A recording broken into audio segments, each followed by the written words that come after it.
उंची वाढवणं हा पुढचा प्रश्न आहे. मुळात विषय असा आहे की उंची आत्ता जी आहे 519 हीच धोकादायक आहे. बरोबर. मुळात जो आपला मोठा पूर आला 2005 ला आला, 19, 21, 22 म्हणजे सातत्यानं कोल्हापूर जिल्हा असेल, सांगली जिल्हा असेल, ही कृष्णा नदीच्या काठची जी सगळी गावं आहेत ती पाण्याखालती आली, शहरं पाण्याखालती आली.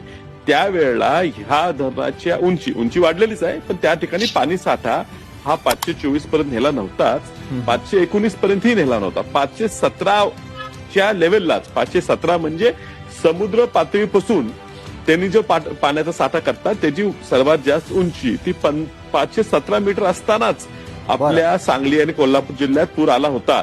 आता ह्याच्यात जर 7 मीटरने आणि पाणी उंच केलेलं, 7 मीटर म्हणजे जवळजवळ 25 फूट.